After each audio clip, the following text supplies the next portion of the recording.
kendini duy. Duy bunu duy, kendini bul. Şeytan hain, insan halim ve de sevgi daim. Nefret andır, hayat yükseltir, günü alçaltır. Kimi zaman herkes alçaktır. Oyunu değiştirmez oyna oyunu. Yastığımızda bırakmakla sorunu güçlü olunur. Korku boğumu, korku dolu gecelerin ufku bu. Güneş doğar, sıcak zaman. Sarılır sana, kaybetme dur. Değişir zaman, değişik tamam. Sana sarılanı kaybetme dur. Gelişir inanç, gelişir inan. Gerilir insan kimi zaman tamam da sen bunu yenip de yerine otur. Hırsını yenip de kendini bul. Dum takadum bunu bir daha duy. Hasetle yürümek en kötü huy. Kendine el uzat, kendini duy. Duy bunu duy, kendini bul. Dum takadum bunu bir daha duy. Hasetle yürümek en kötü huy. Kendine el uzat, kendini duy. Duy bunu duy, kendini bul. Şansını fazla zorlamadan yürü. Bugün esastır düşünmeden dünü. Beynini akışına bırakamayan sürü. Ya düşer bir şeye ya da düşmanı görür seni.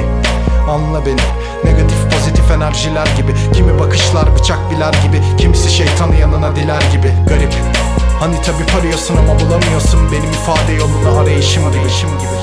Her şey senin için dediğim gibi. Yolunu açması, yoluna çıkması tamamen senin bileceğin iş. Yolunu yapması, yolunu yakması sonunda kaderini belirleyiş. Dum takadum bunu bir daha duy. Hasetle yürümek en kötü huy. Kendine el uzat, kendini duy. Duy bunu duy, kendini bul. Dum takadum bunu bir daha duy. Hasetle yürümek en kötü huy. Kendine el uzat, kendini duy. Duy bunu duy, kendini bul. Kafamın sıkıştığı an bu andır. Yarına saldır, kendini kandır. Zamandır, ettir, paradır, candır. Zamanı bir gelir hepsine saldır. Boş ve sıkıcı, bitmesi çok acı. Acımı anlar mı para babaları ya da sadaka mı?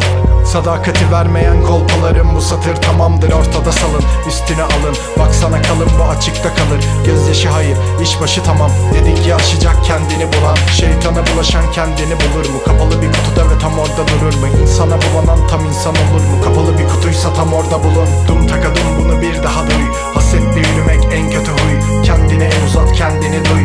Duy bunu duy, kendini bul. Dum takadum bunu bir daha duy. Hasetle yürümek en kötü huy.